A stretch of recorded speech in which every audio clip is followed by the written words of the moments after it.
تو اس طرح ہم نے قرآن سے رہنمائی حاصل کی. میرے بھائیوں کتنی عظیم بات ہے قرآن سے رہنمائی. وہ نوجوان کہتا ہے پھر ہم نے اپنے یہاں 90 ڈیز میں حفظ قرآن کے کیمپ لگائے, اور اس سے بڑھ کر کے ہم نے 60 دنوں میں 60 ڈیز میں اپنے بچوں کو قرآن حفظ کرایا, تاکہ ان کو قرآن کھولنے کی بھی ضرورت پیش نہ, ان کے سینوں میں قرآن لکھا ہو, ان کے سینوں میں قرآن لکھا ہو. صبحیہ علی ایک خاتون 59 ایئرس جن کی ایج ہے, وہ کہتی ہیں کہ ہمارے نصرت کے 3 ستون ہیں. دشمنوں کے مقابلے میں ہماری نصرت کے 3 ستون ہیں. نمبر 1 مسجد, اللہ سے اپنا تعلق ہم نے مضبوط کیا. نمبر 2 قرآن, اللہ کی کتاب سے اپنا تعلق ہم نے مضبوط کیا. اور نمبر 3 ثابت قدمی, اللہ کے راستے میں ہم جمے رہے, صبر کیا, گھبرائے نہیں. قابل احترام حضرات, وہ کہتی ہیں, ایک جملہ میں آپ کو سنانا چاہتا ہوں کہ جب تک ہم قرآنی اخلاق سے آراستہ نہیں ہوں گے, آزادی کی نعمت ہم کو نہیں مل سکتی. قرآنی اخلاق, آپ کیا آج کسی مسلمان کے بارے میں کہہ سکتے بھارت میں اس کا قرآنی اخلاق ہے؟ ہم پورے وثوق سے کہیں گے صاحب قرآنی اخلاق کے مالک ہیں, کہہ سکتے. اپنے بارے میں ہم کہہ سکتے ہیں, دوسروں کو جانے دیجیے. کیا اپنے بارے میں کہہ سکتے ہیں کہ صاحب ہمارا اخلاق قرآنی اخلاق ہے؟ نہیں کہہ سکتے میرے بھائیوں. اس وقت جو مسائل, جو مصائب, جو ملت پر قسم و پرسی کے حالات, جو بے بسی کے حالات, یہ سب کچھ ہے, یہ خاص اس کی وجہ صرف قرآن سے دوری ہے. دیکھیے لوگ کہتے ہیں ملت کا سیاسی مسئلہ ہے, ملت کا معاشی مسئلہ ہے, ملت کا تعلیمی مسئلہ ہے, ملت کا, میں کہتا ہوں ملت کا کوئی مسئلہ نہیں. ہمارے پاس صرف 1 ایجنڈا پروگرام ہے, ملت قرآن سے دور ہے بس. قرآن سے غفلت, قرآن سے دوری, 1 نکاتی پروگرام ہے. ایک ہی سبب ہے, ہم قرآن کی طرف پلٹ آئیں, ہمارے سارے مسائل حل ہو جائیں گے. نہ ہمارا کوئی سیاسی مسئلہ رہے گا, نہ ہمارا کوئی غربت کا مسئلہ رہے گا, نہ ہمارا کوئی معاش کا مسئلہ رہے گا, نہ ہمارا کوئی تعلیم کا کوئی مسئلہ نہیں رہے گا. ایک عالم دین جلیل حسن ندوی صاحب, جنہوں نے کئی کتابیں عربی میں بھی لکھی ہیں, ان سے ایک انٹرویو میں پوچھا گیا کہ جو ملت میں انتشار ہے, جو بے چینی ہے, یہ جو مسائل ہیں, اس کی وجہ کیا ہے؟ بہت صحیح جواب دیا انہوں نے فرمایا کہ اس کی صرف ایک ہی وجہ ہے, قرآن چھوڑ دینا. ابھی کسی نے کہا تم خار ہوئے تاریخ قرآن ہو کر, علامہ اقبال کا کوئی شعر پڑھ رہا تھا, قرآن چھوڑ دینا. جلیل حسن ندوی صاحب نے کہا کہ جس قوم کو, جس ملت کو اللہ کی کتاب دی جائے تو اس ملت کا عروج و زوال اس کتاب سے وابستہ ہو جاتا ہے, اس کتاب سے وابستہ ہو جاتا ہے. اگر وہ ملت, وہ امت, وہ گروہ اور وہ جماعت اس کتاب کو مضبوطی سے تھام لیتی ہے تو عروج کی بلندیوں پر پہنچتی ہے. اور اس کتاب پر اس کی گرفت کم ہو جائے, ڈھیلی پڑ جائے, اس کتاب کو چھوڑ دے تو پھر وہ پستی کی عطا گہرائیوں میں چلی جاتی ہے.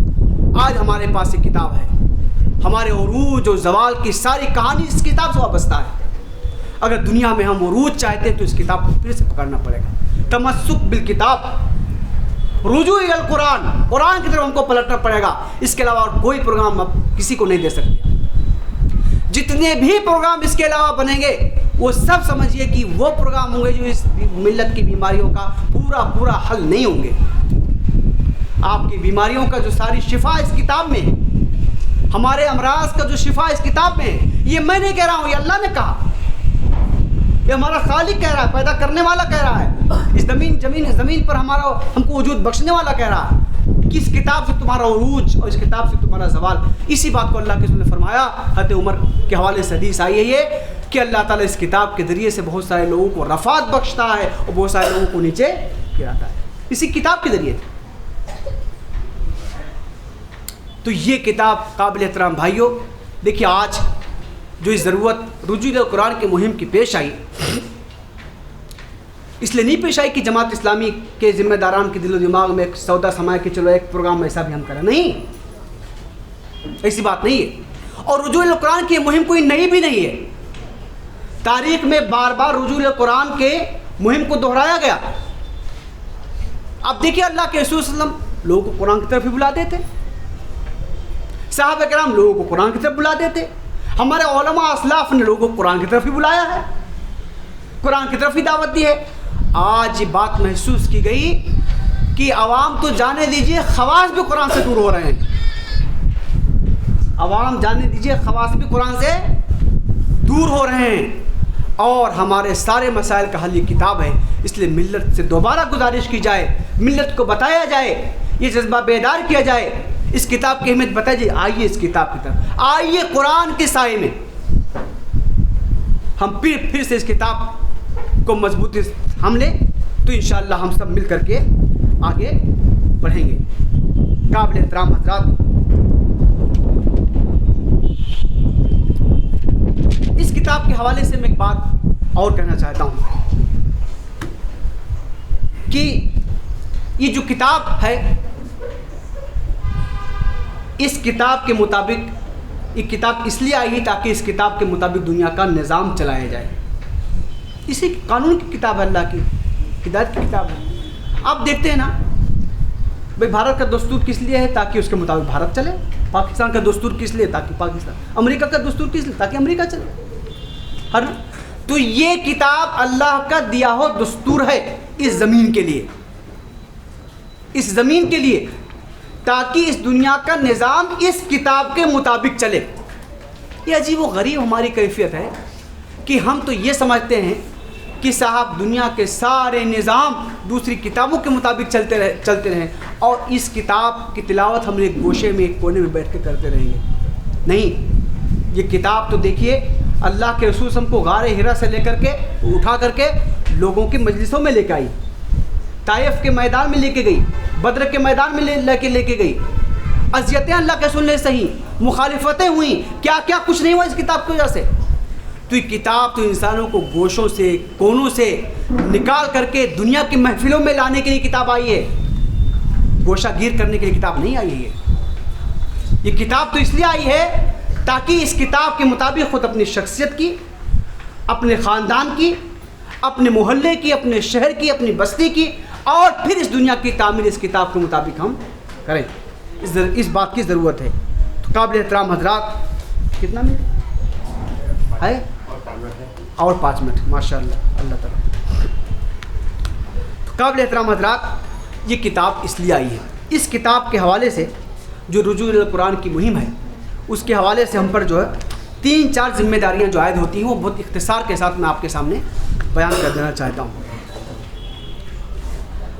کہ دیکھیے، آج ہم کو جو اہم کام کرنا ہے، ایک کام یہ کرنا ہے کہ تو اس کتاب پر شعوری ایمان رکھنا، شعوری ایمان،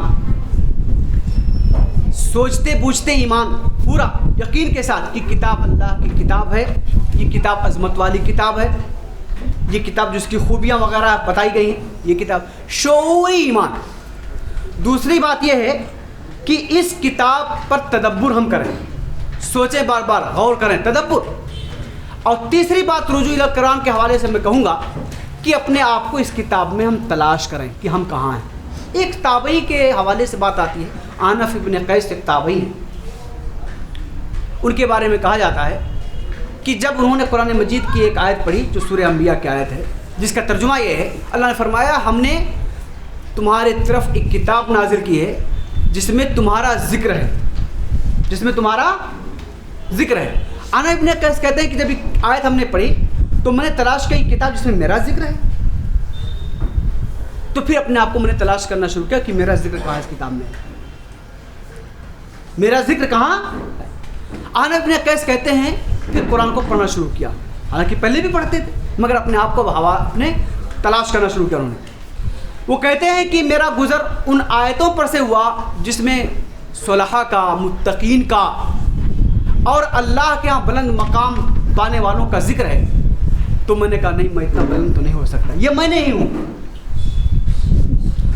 پھر کہہ رہے ہیں کہ ان آیتوں پر سے میرا گزر ہوا جو منافقین، مشرکین اور اللہ کے باغیان اور کفار کا جو ذکر ہے، کہا نہیں، میں بھی نہیں ہوں، یہ بھی نہیں ہو سکتا، یہ میں۔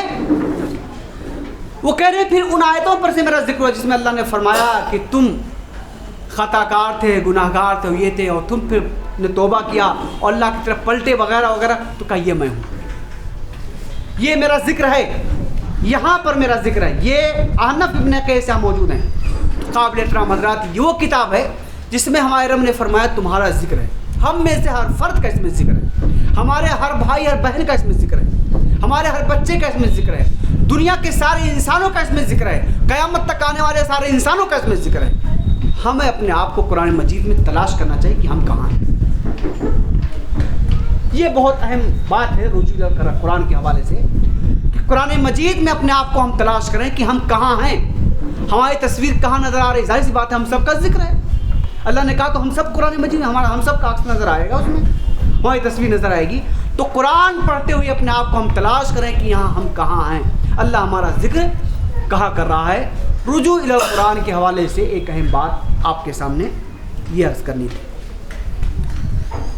رجوع الی القرآن کے حوالے سے ایک بات اور آخری عرض کرنی ہوئی کہ دعوت الی القرآن.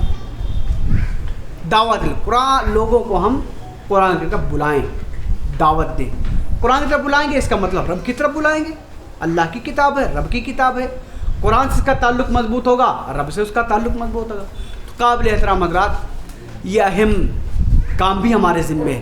اللہ نے ہم کو داعی ملت بنایا ہے، داعی امت بنایا. بھی آپ نے ہمارے پروفیسر واجد صاحب کی جو گفتگو سنی، وہ چونکہ خود دعوتی کام کرتے رہتے ہیں، بہت طرف رکھتے ہیں، اور ان کے ساری گفتگو میں اس کا عکس اور رنگ بھی تھا کہ دنیا کے سارے انسانوں کو انسانوں تک کی کتاب کو پہنچانی ہے اور سارے انسانوں کو اس کتاب کی طرف کو دعوت دینی ہے. خود تو قرآن کی طرف رجوع کرنا ہے، پلٹ کر کے آنا ہے، اور دنیا کے سارے انسانوں کو اس کتاب کی طرف بلانا بھی ہے. یہ بھی ہماری اہم ذمہ داری ہے. ابھی مجھ کو بتایا گیا یہاں پر جو ہے شروع میں کہ یہاں پر کچھ طلبہ ایسے ہیں جن کا کچھ قرأت وغیرہ کا مقابلہ ہوا تھا جس میں انہوں نے حصہ لیا تھا. یہ بڑی مبارک بات ہے اور قدم ہے کہ اپنے طلبہ کو، اپنے بچوں کو قرآن سے ہم جوڑیں. یہ بہت اہم بات ہے. آج دیکھیے جو ہے 10-20 سال پہلے تو کم سے کم فجر کی نماز لوگ پڑھ کے جاتے تھے تو گھروں سے تلاوت قرآن کی آواز بھی آتی تھی. کوئی بزرگ، کوئی خاتون، کوئی بچہ گھر میں تلاوت کر رہا ہوتا، آواز آتی تھی. مگر اب موبائل وغیرہ آنے کے بعد یہ کیفیت بھی ختم ہو گئی ہے. تلاوت وغیرہ سے بھی لوگ دور ہوتے جا رہے ہیں. خود تلاوت کرتے ہیں، اب تو لگا دیا تلاوت صرف سنتے رہتے ہیں. حالانکہ خود تلاوت کرنے میں جو مزہ ہے وہ سننے میں. اپنے بچوں کو، اپنی نسلوں کو ہم قرآن کی طرف بلائیں، اپنے عورتوں کو، اپنی خواتین کو قرآن کی طرف بلائیں، اپنے گھروں میں قرآنی ماحول بنائیں. ہفتے میں کم از کم ایک دن قرآن کے حوالے سے اپنے بچوں کو لے کے ہم بیٹھیں. رجوع الی القرآن کے تعلق سے بہت اہم بات ہے. ہفتے میں ایک دن کیا اپنے بچوں لے، ہم جہاں ہفتے پر اپنے بچوں لے کام کرتے ہیں تو ایک دن وہ کام جو آخرت میں بھی کام آنے والا ہے، آخرت کی زندگی میں کام، اپنے بچوں کو لے کے ہم بیٹھیں. سید عمر تلمسانی کے حوالے سے مجھے ایک بات یاد آ رہی ہے. اخوان کے بڑے رہنما تھے وہ. ایک بار ان کے محلے میں ایک شادی تھی تو ان کو دعوت دی گئی کہ صاحب نکاح ہے اور ہم چاہتے ہیں کہ نکاح، خطبہ نکاح آپ ہی دیجئے.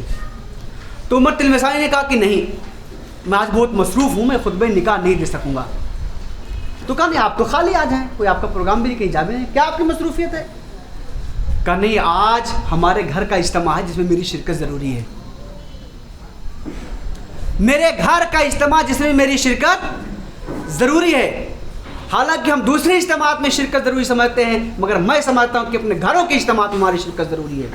اس سے ہمارے گھروں کا مستقبل بنے گا، سنورے گا، اور جب ہمارے گھروں کا مستقبل بنے گا، سنورے گا تو ہمارے خاندان، ہمارا محلہ اور معاشرہ کس طرح آگے بڑھے گا، اس کا آپ اس وقت جو ہے اندازہ نہیں لگا سکتے.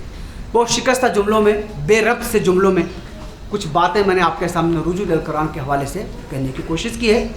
اللہ تعالیٰ خود مجھے بھی ان باتوں پر عمل کرنے کی توفیق عطا فرمائے، اور ہم سب کے. ظاہر سی بات ہے قرآن وہ موضوع ہے جس پر گھنٹوں گفتگو کیجیے. رجوع الی القرآن وہ موضوع ہے جس پر آپ گھنٹوں گفتگو کیجیے، مختلف پہلو بیان کیجیے. محض گفتگو کا مقصد متوجہ کرنا ہے، فکر پیدا کرنا ہے، توجہ دلانا ہے، اس کے علاوہ اور کچھ نہیں ہے.